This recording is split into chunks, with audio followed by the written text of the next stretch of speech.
जय श्री कृष्णा। राधे राधे। नमस्कार दोस्तों, स्वागत है आप सभी का हमारे YouTube चैनल पर।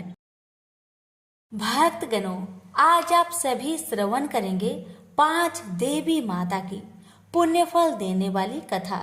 स्वयं माता रानी ने कहा है, जो भी इनकी कथाओं का श्रवण करता है, माता रानी उनके दुखों का हरण करती है और सभी मनोकामना को पूर्ण करती है।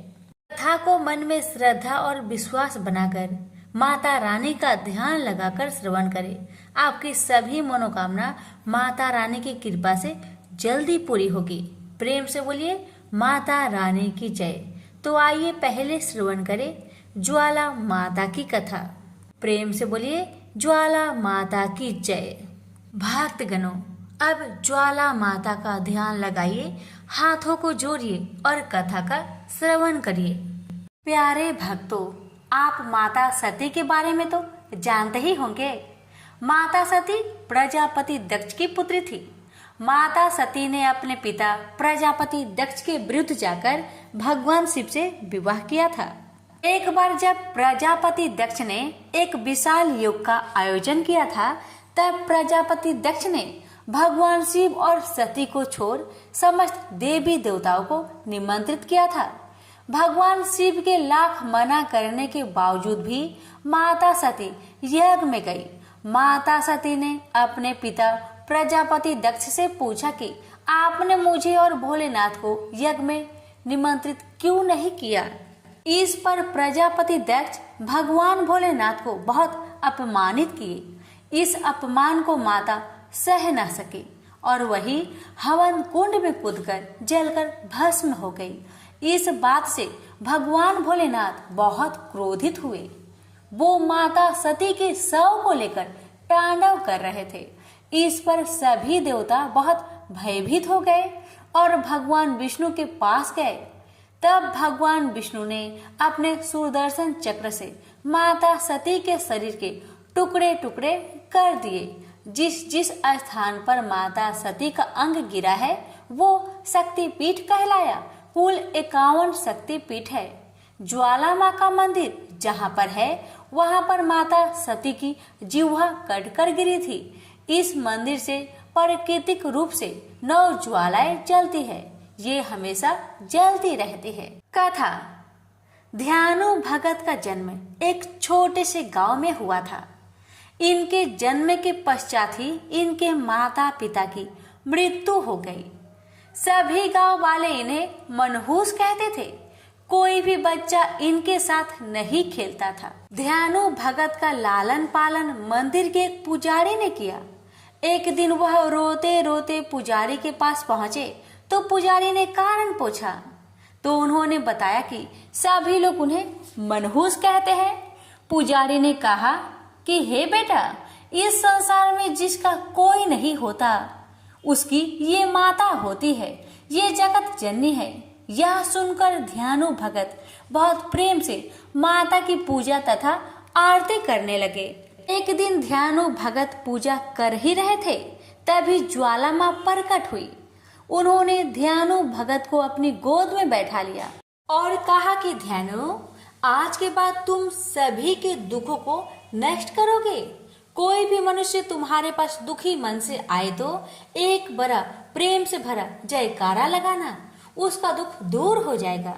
ध्यानु भगत ऐसा ही करते। जो भी अपना दुख ध्यानु के पास लेकर आता, वह उनके पास से खुशी खुशी जाता था।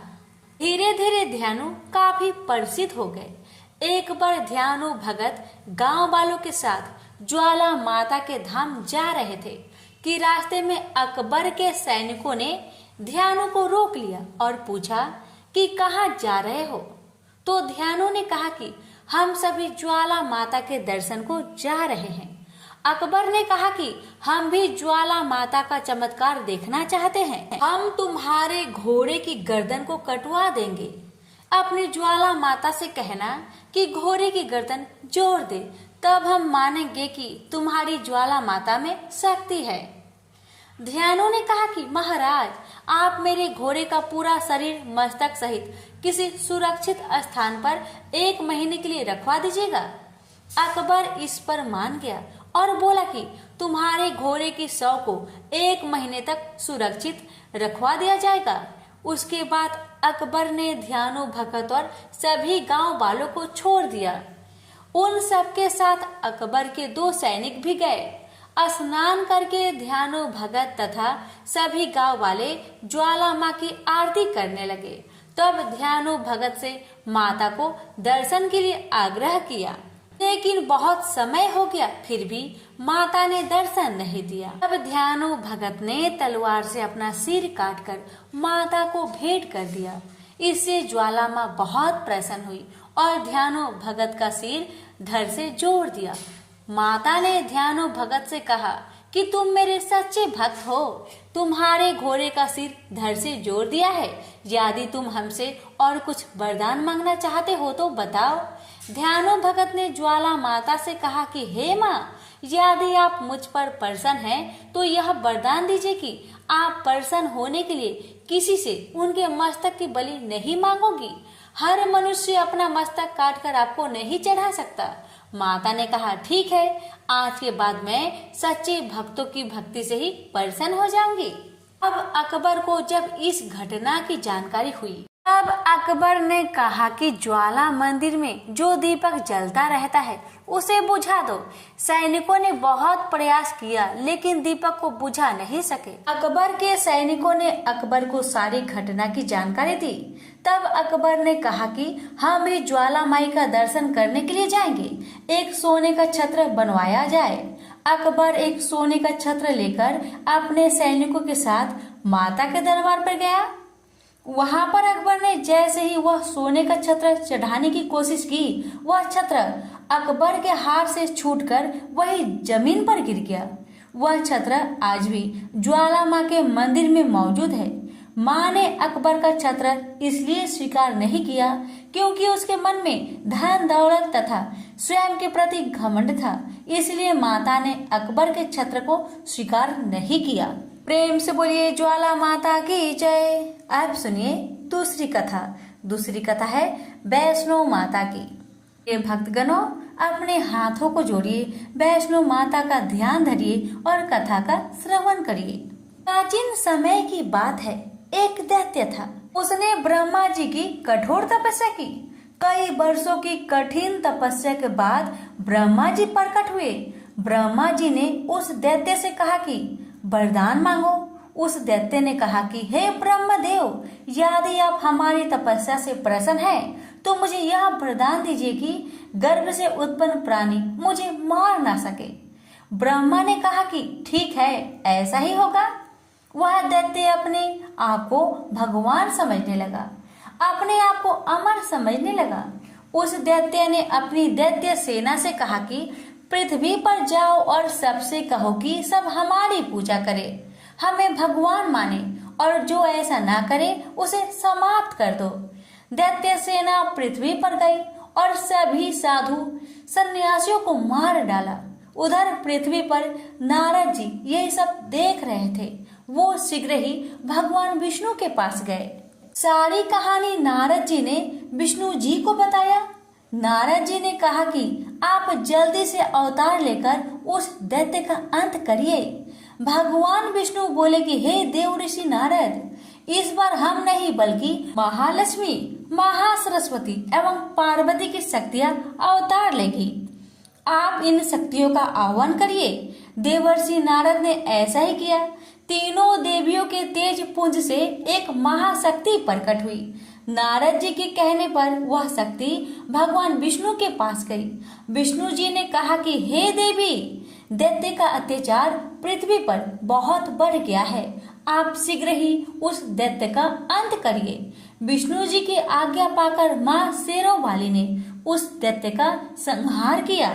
इसके बाद वह वापस भगवान विष्णु के पास गई और बोली कि हे प्रभु, हमारा उद्देश्य पूरा हुआ, अब आप मुझे अपने अंदर समाहित कर लीजिए।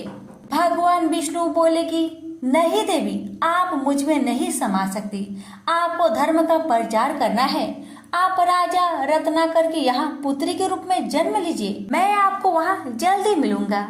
राजा रत्नाकर के यहाँ माता ने जन्म लिया। पूरे राज्य में खुशी का माहौल था। राजा रत्नाकर ने अपनी पुत्री का नाम त्रिकूटा रखा। त्रिकूटा बचपन से ही भगवान विष्णु की बहुत बड़ी भक्त थी। वह सुबह शाम दिन रात केवल भगवान विष्णु की ही पूजा करती थी।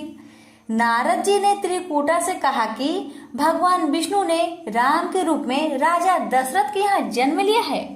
वह अपनी पत्नी सीता माता के साथ 14 वर्ष के लिए वनवास के लिए निकले हैं। त्रिकूटा को जब यह बात पता चली तो उसने अपना राजपाट सुख ऐश्वर्य त्याग कर दिया और अकेले जंगल में कुटिया में रहकर भगवान राम की तपस्या करने लगी। पार्वती जी ने भगवान राम की परीक्षा लेने की सोची। वह राम के सामने माता सीता का रूप रखकर आई, लेकिन राम ने माता पार्वती को पहचान लिया। राम ने पार्वती के सामने हाथ जोड़ लिया। राम ने लक्ष्मण से कहा, हे लक्ष्मण, माता पार्वती आई है, इन्हें प्रणाम करो। माता पार्वती अपने असली रूप में आ गई। पार्वती जी ने भगवान राम से कहा कि त्रिकूटा आपकी तपस्या कर रही है, आप उसे शीघ्र ही दर्शन दीजिए। भगवान राम ने कहा कि जो आज्ञा माता, मैं त्रिकूटा को दर्शन अवश्य दूंगा। राम हनुमान के साथ त्रिकूटा के पास गए। त्रिकूटा ने भगवान राम से कहा कि हे राम, मैं आपको पति के रूप में पाना चाहती हूँ। राम ने त्रिकूटा से कहा कि देवी, इस जन्म में मैं तो किसी का हो चुका हूँ, इस जन्म में ऐसा संभव नहीं है। भगवान राम ने कहा कि लंका से लौटते समय मैं आपके पास जरूर आऊंगा। यदि आपने मुझे पहचान लिया तो मैं आपकी इच्छा अवश्य पूरी करूंगा, तब तक आप मेरी प्रतीक्षा करना। त्रिकूटा ने कहा, ठीक है भगवान, मैं आपकी प्रतीक्षा करूंगी। यह कहकर भगवान राम वहां से चले गए। जब भगवान राम रावण का वध करके अपनी पुष्पक विमान से लौट रहे थे कि अचानक रास्ते में ही राम का विमान रुक गया। माता सीता ने भगवान राम से कहा कि ऐसी कौन सी शक्ति है जिसने आपके विमान को रोक दिया। राम ने सीता से कहा कि ये भक्ति की शक्ति है, मैंने अपने एक भक्त को दर्शन देने का वचन दिया है। यह कहकर राम हनुमान के साथ वेश बदलकर त्रिकूटा के पास गए, लेकिन त्रिकूटा उस भेष में भगवान राम को नहीं पहचान पाई, इसलिए त्रिकूटा भगवान राम की प्रतीक्षा में फेल हो गई। त्रिकूटा ने राम से कहा कि मैं आपके बिना कैसे जीऊंगी। राम ने कहा कि हे देवी, तुम्हारा अवतार धर्म की रक्षा तथा पापियों का संहार करने के लिए हुआ है। मैं कलयुग में कल्कि अवतार लूंगा, फिर मैं तुम्हारी इच्छा अवश्य पूरी करूंगा। अभी तुम हिमालय के समीप जम्मू कटरा के पास जाओ, वहां पर महाकाली, महालक्ष्मी और महासरस्वती विराजमान है, वहां पर तुम भी जाकर निवास करो। आज से तुम वैष्णव देवी नाम से जानी जाएगी। भगवान राम की आज्ञा पाकर त्रिकूटा हिमालय के त्रिकुट पर्वत पर जाकर निवास करने लगी। प्रेम से बोलिए वैष्णो मैया की जय। प्रिय भक्त गणों, अब आप श्रवण करेंगे माँ दुर्गा की कथा, इसलिए हाथों को जोड़िए, माँ दुर्गा का ध्यान धरिए और कथा का श्रवण करिए। प्रेम से बोलिए सिरों वाली मैया की जय। प्राचीन समय की बात है कि सत्यवती नंदन व्यासी सरस्वती नदी के तट पर विराजमान थे। उनके आश्रम में गौरैया पंछी का एक जोड़ा था। उन्हें देखकर वह आश्चर्य में पड़ गए। उन्होंने देखा कि पंछी अपने घोंसले में थे। उनका एक सुंदर बच्चा भी अभी अभी अंडे से बाहर निकला था। उस बच्चे के सभी अंग बड़े सुंदर तथा पंख और रोह से सहित थे। दोनों पंछी उस बच्चे को आहार पहुंचाने के लिए असीम प्रयत्न कर रहे थे। बार बार दाना लाकर उन्हें बच्चे के मुख में डालना और उनका प्रधान कर्तव्य बन गया था। वे आनंद सहित विह्वल होकर उस बच्चे के अंगों को अपने अंगों से रगड़ते और प्रेम पूर्वक मुख चूमा करते थे। उन गौरैया का अपना बच्चे के प्रति ऐसा अद्भुत प्रेम देखकर व्यास जी ने अपने मन में विचार किया कि जब पंछी अपने बच्चे के प्रति इतना स्नेह कर रहे हैं, तब मनुष्य का अपने संतानों में प्रेम हो तो इसमें कौन सी विचित्र बात है। क्योंकि उन्हें तो पुत्र से सेवा पाने की अभिलाषा बनी रहती है। व्यास जी इस प्रकार के विविध विचारों में उलझकर उदास हो गए। मन ही मन बहुत कुछ सोच समझकर बात निश्चित कर ली और वे मंदराचल के निकट चले गए। उन्होंने विचार किया कि मेरी मनोरथ पूर्ण कराने एवं वर देने में निपुण कौन देवता है जिसकी मैं उपासना करूं। भगवान विष्णु, शंकर, इंद्र, ब्रह्मा, सूर्य, गणेश, स्वामी कार्तिकेय, अग्नि अथवा वरुण, मुझे किसकी उपासना करनी चाहिए। इस प्रकार व्यास जी सोच रहे थे कि इतने में नारद जी वहां पधारे। नारद मुनि को देखकर व्यास जी को अपार हर्ष हुआ। उन्होंने नारद जी को प्रणाम कर कुशल समाचार पूछा। फिर नारद जी ने व्यास जी से पूछा कि आप इतने चिंतित क्यों हैं? अपनी चिंता का कारण बताइए। व्यास जी ने कहा, नारद जी, सुना गया है कि पुत्रहीन की गति नहीं होती और मानसिक सुख भी उसे सुलभ नहीं हो सकता, इसलिए मैं बहुत दुखी हूँ और यही चिंता मुझे बार बार बेचैन कर डालती है। अब मैं मनोरथ पूर्ण करने वाली किस देवता का उपासना करूं? इस विचारधारा में गोते खा रहा हूँ। इस परिस्थिति में अब आप ही मेरे आश्रय हैं। शीघ्र बताने की कृपा कीजिए कि मैं किस देवता का शरण में जाऊं जो मुझे पुत्र दे सके। इस प्रकार व्यास जी के पूछने पर नारद जी ने कहा, व्यास जी, तुम इस विषय में जो कुछ पूछ रहे हो, ठीक यही प्रश्न मेरे पिताजी ने भगवान श्री हरि से किया था। देवादिदेव भगवान जगत के स्वामी हैं।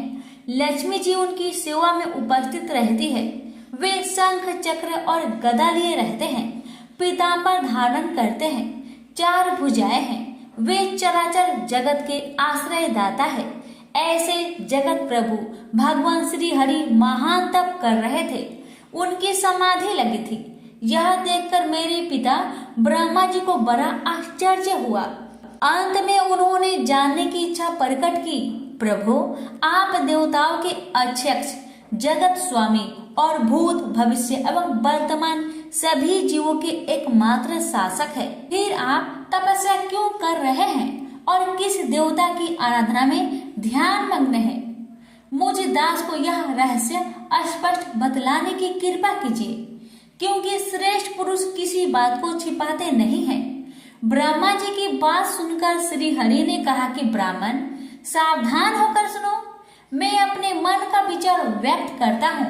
देवता, दानव और मानव सब यही जानते हैं कि तुम सृष्टि के निर्माण करते हो, मैं पालन करता हूँ और शिव संहार किया करते हैं। किंतु फिर भी वेद पराक्रमी पुरुष अपनी मुक्ति से यह सिद्ध करते हैं कि रचना, पाताल और संहार करने की यह योग्यता जो हमें मिली है, इसकी आदि शास्त्रीय शक्ति देवी है।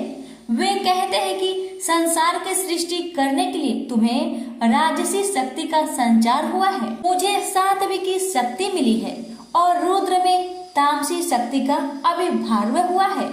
उस शक्ति के अभाव में तुम इस संसार की सृष्टि नहीं कर सकते, मैं पालन करने में सफल नहीं हो सकता और रुद्र से संहार कार्य होना भी संभव नहीं। हम सभी उस शक्ति के सहारे ही कार्य में सदा सफल होते आए हैं। प्रत्यक्ष और परोक्ष दोनों उदाहरण में तुम्हारे सामने रखता हूँ। सुनो, यह निश्चित बात है कि उस शक्ति के अधीन होकर ही प्रलय काल में इस शेषनाग की सैया पर सोता हूँ और सृष्टि करने का अवसर आते ही जाग जाता हूँ। मैं सदा तप करने में लगा रहता हूँ। उस शक्ति के शासन से कभी मुक्त नहीं रह सकता। कभी अवसर मिला तो लक्ष्मी के साथ सुख पूर्वक समय बिताने का सौभाग्य प्राप्त होता है। मैं कभी तो दानव के साथ युद्ध करता हूँ। अखिल जगत को भय पहुंचाने वाले दैत्यों के विकराल शरीर को शांत करना मेरा परम कर्तव्य हो जाता है। मैं बहुत पहले की बात कह रहा हूँ। उस समय तुम तो थे ही, चारों ओर जल ही जल था। मुझे 5000 वर्षों तक बाहु युद्ध करना पड़ा था। मेरे कान के मैल से उत्पन्न होने वाले मधु और कैटभ नामधारी 2 दानव महान दुष्ट थे। उन्हें असीम अभिमान था। भगवती आदि शक्ति की कृपा से ही मैं उन दैत्य को मारने में सफल हो सका था। उस समय की बात से क्या तुम अनजान हो? सर्वश्रेष्ठ शक्ति ही तो उस जीत के कारण हुई थी। फिर तुम बार बार क्यों पूछते हो? जब सर्वत्र जल ही जल शेष रहता है, तब उसकी इच्छा के अधीन होकर मैं पुरुष रूप में विचरा करता हूँ। प्रत्येक युग में कच्छप, वरा, नरसिंह और वामन रूप मुझे धारण करने पड़ते हैं। जगत की रचना करने वाले ब्रह्मा जी, तुम इससे अपरिचित नहीं हो। मुझ पर सब प्रकार से शक्ति के अधीन होकर रहना पड़ता है। उन्हीं भगवती दुर्गा का मैं निरंतर ध्यान किया करता हूँ। मेरी जानकारी में इन भगवती शक्ति से बढ़कर दूसरे कोई देवता नहीं है। नारद जी ने कहा, इस गुप्त रहस्य के वक्ता भगवान विष्णु है और श्रोता ब्रह्मा जी रहे। मुनिवर फिर तो पितामह ने वे सभी बातें अक्षरश मुझे कह सुनाई। अतएव तुम भी यदि अपना पुरुषार्थ सिद्ध करना चाहते हो तो उन्हीं भगवती के चरण कमल को अपने हृदय में धारण करो। तुम्हारी जो भी अभिलाषाएं हैं वे सभी भगवती दुर्गा अवश्य पूरी कर देगी। इस प्रकार नारद जी के कहने पर सत्यवती नंदन व्यास जी भगवती के चरण कमलों को अपने हृदय में स्थापित करके तपस्या करने के लिए पर्वत पर चले गए और भगवती माता दुर्गा की कृपा से उनकी सभी अभिलाषाएं पूर्ण हुई। प्रेम से बोलिए दुर्गा मैया की जय। प्यारे भक्तगणों, अब आप श्रवण करेंगे तारा रानी की कथा। माँ भगवती को मानने वाले में से एक राजा अस्पर्श भी थे। वो दिन रात उनकी पूजा अर्चना में लीन रहते थे। राजा को किसी चीज की कमी न थी, बस उन्हें बच्चे की ख्वाहिश थी। सालों से बच्चा न होने के कारण राजा कुछ निराश रहा करते थे। एक दिन राजा की भक्ति से खुश होकर माँ भगवती ने सपने में आकर उसे 2 बेटी होने का वरदान दिया। आशीर्वाद मिलने के कुछ समय बाद राजा के घर एक बेटी पैदा हुई। बेटी पैदा होने की खुशी में राजा ने सबको दावत दी और बेटी की कुंडली बनवाने के लिए पंडितों को बुलवाया। सबने राजा से एक ही बात कही कि यह साक्षात देवी का रूप है। जहां भी इसके कदम पड़ेंगे वहां खुशियां ही खुशियां होगी। यह भगवती देवी की भक्तन होगी। इतना सब कहकर पंडितों ने लड़की का नाम तारा रख दिया। कुछ समय के बाद मंगलवार के दिन राजा के घर एक और बेटी पैदा हुई। ज्योतिषों ने उसकी भी कुंडली बनवाई और उदास हो गए। राजा ने जब उनसे उदासी का कारण पूछा तो ज्योतिषों ने बताया कि ये लड़की आपके जीवन में खूब सारा दुख लेकर आएगी। राजा ने ज्योतिषों से पूछा कि आखिर मैंने ऐसा कौन सा खराब कर्म किए थे कि इसने मेरे घर में जन्म लिया है। ज्योतिषों ने बताया कि आपकी दोनों बेटियां राजा इंद्र की अप्सराएं हुआ करती थी। इनमें से बड़ी बहन का नाम तारा और छोटी का रुकमन था।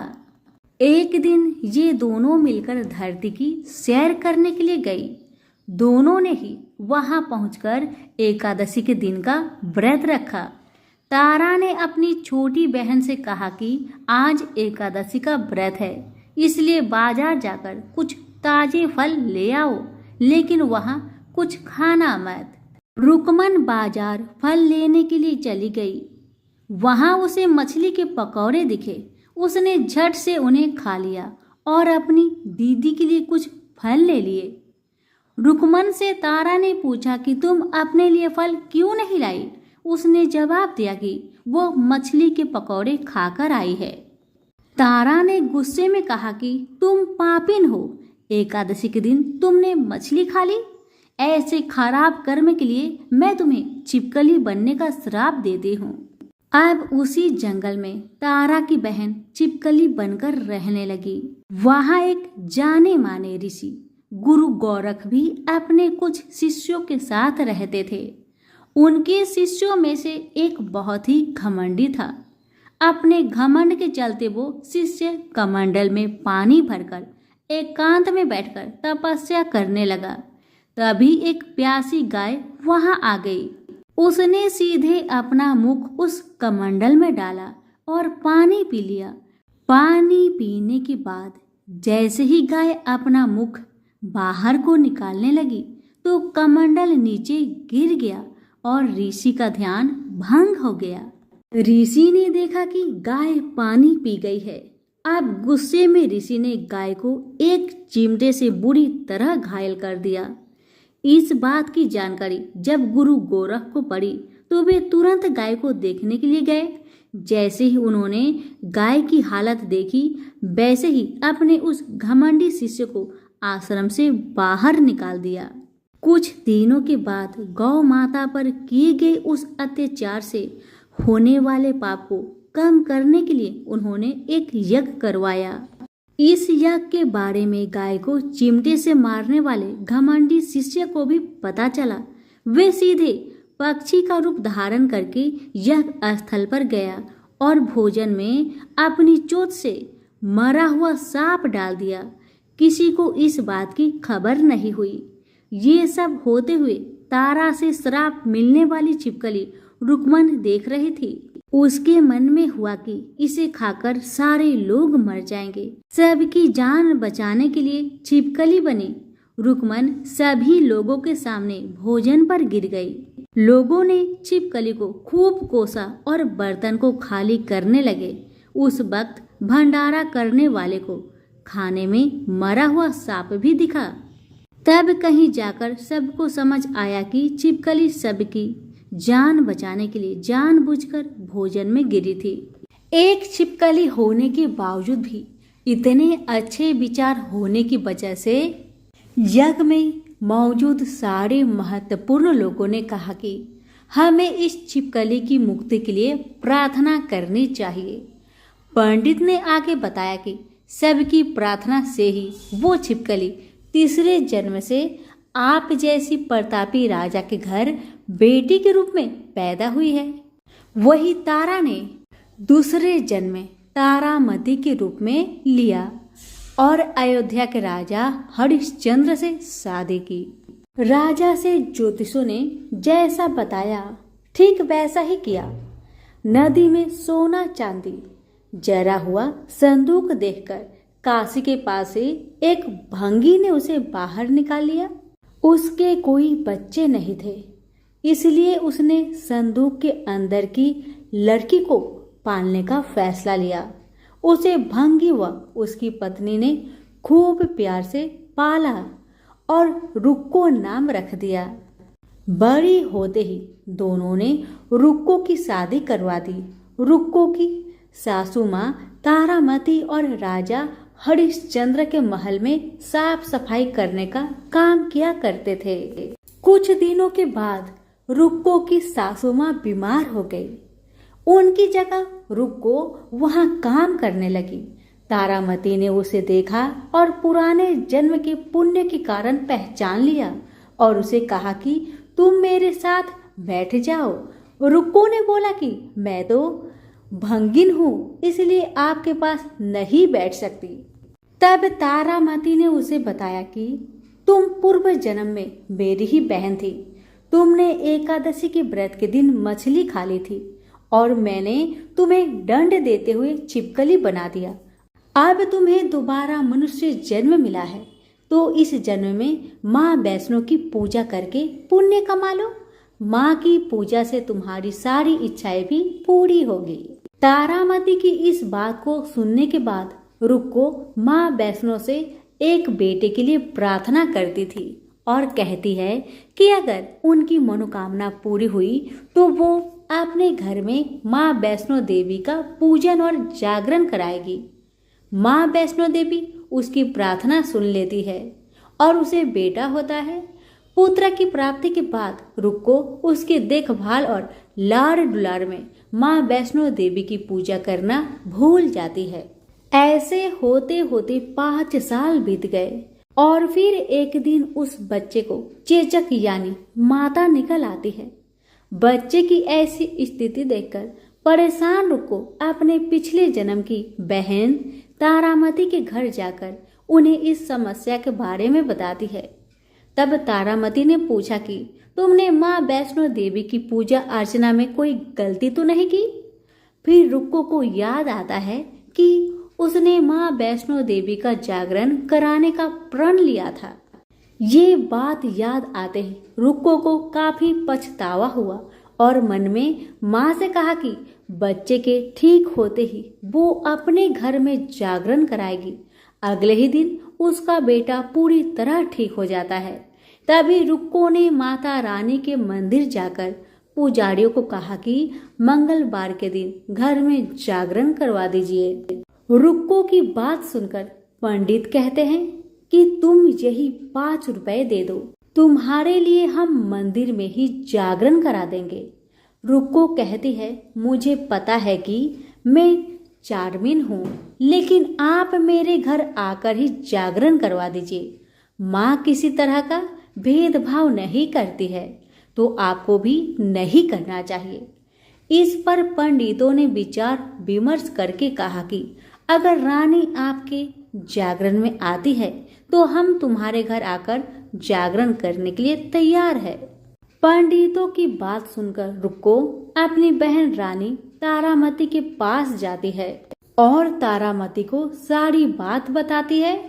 रुक्को की बातें सुनकर तारामती जागरण में जाने के लिए तैयार हो जाती है। इस बात को बताने के लिए रुक्को जब पंडित जी के पास जाती है तब उनके बीच की बातों को सेन नामक नाई सुन लेता है। फिर वह राजा हरिश्चंद्र को जाकर सारी बातें बता देता है। राजा के मन में हुआ कि रानी को नीची जाति वालों के घर जागरण में नहीं जाना चाहिए। इसी वजह से वो अपनी उंगली काट लेते हैं, जिससे उन्हें नींद न आए और रानी जागरण में न जा सके। तब जागरण का समय होता है, तब भी राजा को जागते हुए देखकर रानी मन ही मन में माँ वैष्णो देवी से प्रार्थना करती है कि महाराज को नींद आ जाए ताकि मैं जागरण में जा सकूं। रानी की प्रार्थना से कुछ देर बाद राजा को नींद आ जाती है। फिर रानी तारामती रोशनदान में रस्सी बांधकर महल से नीचे आकर रुक्को के घर चली जाती है। इसी जल्दबाजी में रास्ते में ही रानी का रेशमी रुमाल और एक पाव का कंगन गिर जाता है। इधर कुछ वक्त बाद राजा हरिश्चंद्र की नींद टूट जाती है। नींद खुलने पर रानी को अपने पास न देखकर राजा उसकी तलाश में निकल जाते हैं। रानी को ढूंढते ढूंढते उन्हें रानी का रुमाल और कंगन मिलता है। रानी की चीजों को अपने साथ लेकर राजा जागरण स्थल पहुंचते हैं और एक जगह चुपचाप बैठकर जागरण सुनने लगते हैं। माँ वैष्णो देवी के जयकारे के साथ जागरण खत्म होता है और सभी को प्रसाद दिया जाता है। तब रानी अपने हिस्से के प्रसाद को झोली में डाल लेती है। रानी के ऐसा करने पर लोग उनसे पूछते हैं कि वो प्रसाद क्यों नहीं खा रही है। अगर आप प्रसाद का सेवन नहीं करती हैं तो जागरण में आए लोग भी प्रसाद नहीं खाएंगे। तब रानी बोलती है कि वह प्रसाद राजा के लिए था, अब आप मुझे प्रसाद दीजिए।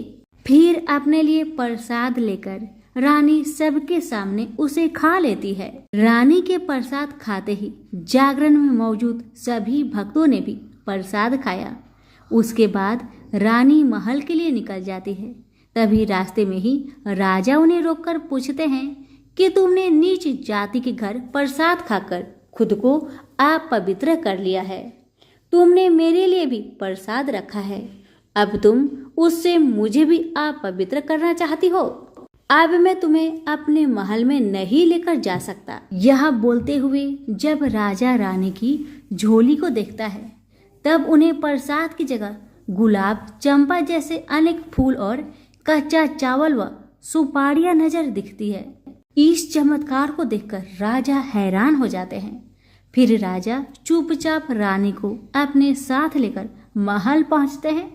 वह रानी बिना माचिस के ही माता रानी के सामने दीपक जलाकर राजा हरिश्चंद्र को और हैरान कर देती है। फिर रानी बोलती है कि माता के दर्शन करने के लिए बहुत बड़ा त्याग करना पड़ता है। इसके लिए आपको अपने बेटे रोहितास की बलि देनी होगी, तभी माँ दुर्गा आपको साक्षात दर्शन देगी। यह सुनकर राजा के मन में माँ के दर्शन की इच्छा होने लगी, जिसके लिए राजा अपने पुत्र की बलि दे देते हैं। बलि देने के बाद माँ दुर्गा शेर पर सवार होकर प्रकट हो जाती है।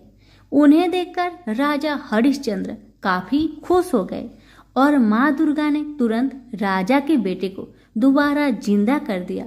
इस चमत्कार को देखकर राजा हरिश्चंद्र खुश हो गए। तभी राजा ने माँ की पूरी विधि से पूजा करके उनसे गलतियों की माफी मांगी। माँ दुर्गा ने भी राजा को खुश रहने का आशीर्वाद दिया और अंतर ध्यान हो गई। तब राजा ने तारा रानी से कहा कि मैं बहुत खुश हूँ कि मुझे पत्नी के रूप में आप मिली हैं। फिर राजा हरिश्चंद्र, तारा रानी और रुक्मन तीनों अपनी मनुष्य योनि से छुटकारा पाकर देवलोक में चले जाते हैं। प्रेम से बोलिए जगदम्बा मैया की जय हो। प्यारे भक्तगणों, अब चंडी माता का ध्यान धरिए, हाथों को जोड़िए और कथा का श्रवण करिए। प्रेम से बोलिए चंडी माता की जय। एक गांव में एक शिकारी परिवार रहा करते थे। धर्मकेतु और उसकी पत्नी निधा, उनकी 5 बेटी थी। एक भी बेटा नहीं था जो वंश को आगे बढ़ाए, इसलिए धर्मकेतु दूसरी शादी करना चाहता था। निधा बहुत चिंतित और उदास रहती थी। एक दिन देवी चंडी एक ब्राह्मणी भेष में निधा के पास भिक्षा मांगने गई। निधा के व्यवहार से चंडी प्रसन्न होकर कुछ मांगने को कहा। निधा ने कहा, मेरे पास सब कुछ है पर कोई पुत्र नहीं है। चंडी के आशीर्वाद से उसे पुत्र की प्राप्ति हुई। नाम कालकेतु था, बड़ा ही वीर था। बड़ा हुआ, उसका शादी फुलेरा से हुआ। वह सुशील लड़की थी। उसके आने से पहले शिकार कर लाया हुआ मांस कालकेतु की माँ हाट में बेचने जाया करती थी, पर उसके आ जाने के बाद अब कालकेतु जंगल से जानवरों का शिकार कर लाता। फुलेरा उसके मांस, छाल, दांत आदि को हाट में बेचने जाया करती थी। हाट का मतलब है बाजार में बेचने जाया करती थी। बेटे ने घर अच्छे से संभाल लिया था। ये देखकर पति पत्नी काशी चले गए। अब हर रोज की तरह दोनों अपने काम में लगे रहते थे। कालकेतु इतना ज्यादा शिकार करता कि जंगल के जानवर डरने लगे। सभी जानवरों ने जंगल के राजा सिंह से गुहार लगाई। गेंडे ने कहा, राजा जी, मैं बहुत दुखी हूँ, मेरे 7 भाई मारे गए। हिरनी ने कहा, मैं पतिहीन हो गई हूँ, जीवन बहुत पीड़ा दे रही है, मौत भी नहीं आ रही है। बंदर ने कहा, मैं वंश विहीन हो गया हूँ, कालकेतु मेरे बच्चों को बांधकर बेच दिया। इसी तरह सभी जानवरों ने अपनी पीड़ा को राजा के सामने रखा। उन्होंने कहा, हम लोग आपके राज्य से कहीं और चले जाएंगे। सिंह राजा ने कहा, आप लोग नहीं डरे, मैं स्वयं कालकेतु से लड़कर आप लोगों की रक्षा करूंगा। सिंह और कालकेतु में युद्ध हुआ। सिंह भाग गया और कालकेतु जीत गया। सभी जानवर अब देवी चंडी के पास पहुँचे और उनसे विनती किए, माँ, हमें कालकेतु के हाथों से बचाओ। वह सभी जानवरों का शिकार कर रहा है, उससे छिपने का कोई जगह नहीं बचा है। हम कहाँ जाए माँ, हम क्या करें? तब चंडी माता ने सभी जानवरों को छुपा लिया और स्वयं एक सांप के रूप में बनकर जंगल के बीच में बैठ गई। उधर कालकेतु जंगल में जानवरों का शिकार करने निकला तो उसे कोई जानवर नहीं मिला। वह चिंतित होने लगा। उसका जीवन तो बस जानवर पर ही टिका था। अब वे क्या खाएंगे और क्या पिएंगे? जंगल में उसे स्वर्ण गोधिका दिख गई, जो कि चंडी माता ने अपना वेश धारण करके बनाया था। स्वर्ण गोधिका का देखना अब शकुन माना जाता है, इसलिए कालकेतु को गुस्सा आया और आगे बढ़ गया। उसने पूरी जंगल छान मारी पर कोई जानवर नहीं मिला। उसका दिन बिगड़ गया। आते वक्त उसने फिर से स्वर्ण गोधिका को देखा। उसने उसे पकड़ लिया और गुस्से से कहा, आज तुम्हें ही जिंदा पकाकर खाऊंगा। जब कालकेतु घर आया तो फुलेरा घर पर नहीं थी। पड़ोसी से पता चला वह बाजार गई है। कालकेतु स्वर्ण गोधिका को रस्सी से बांधकर फुलेरा के पास पहुंचा। फुलेरा बोली, घर में खाने को कुछ नहीं है और ये बासी मांस कोई नहीं खरीद रहा है। कालकेतु ने फुलेरा को पड़ोसी से शिवली फूल के बदले चावल उधार मांगने को कहा और कहा, घर पर स्वर्ण गोधिका है, उसे पका लेना। कालकेतु बाजार में रहकर बासी मांस बेचने लगा और फुलेरा चावल लेकर घर पहुंची। घर में स्वर्ण गोधिका नहीं था, बल्कि एक 16 साल की सुंदर कन्या रस्सी से बंधी थी। फुलेरा उसे देखकर डर गई कि इतनी सुंदर कन्या यहाँ क्या कर रही है। उसने कहा, तुम कौन हो, यहाँ क्या कर रही हो? कन्या ने कहा, मैं ब्राह्मण कन्या हूँ। मैं जंगल बीच में बैठी थी तो तुम्हारे पति ने मुझे यहाँ लाया है। ये सुनकर उसे गुस्सा आया, ये सोचकर कि कहीं ये मेरी सौतन तो नहीं। पर शांत होकर बड़े प्यार से उसे कालकेतु और अपना कष्टदायक जिंदगी के बारे में कहने लगी ताकि वह कन्या अपने घर चली जाए। पर कन्या मानने को तैयार नहीं हुई। फुलेरा कालकेतु के पास बाजार पहुंची और बोली, आप किसे घर लाए हैं? एक सुंदर कन्या घर में है। कालकेतु को विश्वास नहीं हुआ क्योंकि उसने एक स्वर्ण गोधिका रखी थी। वे दोनों तुरंत घर आए। कालकेतु उसे देख हैरान हुआ और उसके बारे में पूछने लगा और बोला, यहाँ से चली जाओ। जब कन्या राजी नहीं हुई तो उसने अपना तीर धनुष निकाल लिया। उसकी बहादुरी देखकर कन्या ने कहा, मैं चंडी हूँ, तुम आज से शिकार करना छोड़ दो, मैं तुम्हें गुजरात का राजा बनाती हूँ। पर कालकेतु को उसका यकीन नहीं हुआ। वह बोला, अगर तुम चंडी देवी हो तो तुम असली रूप में आओ। चंडी ने उसे महिषमर्दनी का रूप दिखाया। तब दोनों उनके चरण पर गिर गए। चंडी बोली, हर मंगलवार मेरी पूजा करो और लोगों में मेरी पूजा का प्रचार कराओ। चंडी उन्हें एक अंगूठी दी जिसका मूल्य 7 करोड़ था। फुलेरा बोली, माँ, गुजरात जंगल से भरा है, उसे काटने और शहर बनाने में ही सारा धन चला जाएगा। चंडी ने 7 सोने से भरा कलश दिया और वे कलश कैलाश पर्वत पर चली गई। कालकेतु अंगूठी को बेचने के लिए शिव मुरारी के पास पहुंचा। वह कालकेतु से हमेशा मांस उधार में लिया करता था, इसलिए उसे लगा कि कालकेतु उधार का पैसा लेने आया है। वह अपनी पत्नी को बाहर भेजा और छिपकर सारी बातें सुनने लगा। कालकेतु के कुछ बोलने से पहले ही उसकी पत्नी बोली, मुरारी घर पर नहीं है, उधार का पैसा कल दे देंगे। कालकेतु बोला, आप पैसा कल दे देना, मैं तो ये अंगूठी तुड़वाने आया था, अब दूसरे दुकानदार के पास जाना पड़ेगा। इतना सुनकर मुरारी दौड़ते हुए आया और अंगूठी देखा और झूठ बोला कि ये अंगूठी पीतल का है। उसने सोचा झूठ बोलकर वह अंगूठी स्वयं हड़प लेगा। कालकेतु ने सोचा कि अंगूठी देवी को ही लौटा देगा। रात में चंडी ने मुरारी को सपने में अंगूठी का उचित मूल्य देने को कहा। उसने दूसरे दिन कालकेतु को 7 कोटि रुपए दिए। कालकेतु गुजरात के जंगल को कटवाने के लिए मजदूर लगवाया। जंगल में बाघ के डर से मजदूर जंगल के अंदर जाने को तैयार नहीं हो रहे थे। तब कालकेतु स्वयं जंगल जाकर बाघ से लड़ा और उसे मार डाला। जंगल काटकर गुजरात शहर बसाया गया, पर गुजरात राज्य में कोई प्रजा न थी। कालकेतु ने चंडी से प्रार्थना की। तब उन्होंने इंद्रदेव तथा समुद्र की मदद से कलिंग राज्य में भारी बरसात करवाई। नद नदी में बाढ़ आ गई।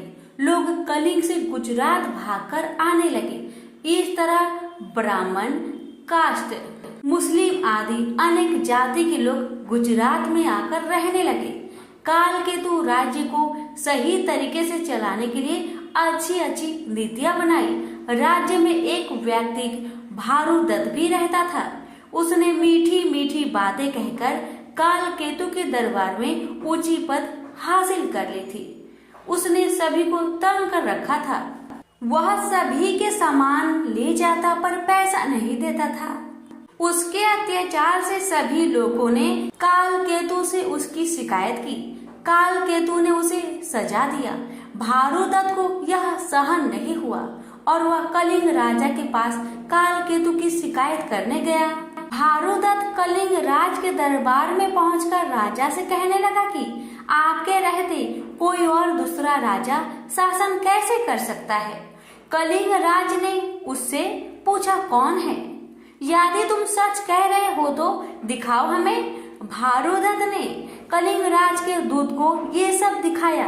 कलिंग राज ने कालकेतु पर आक्रमण किया।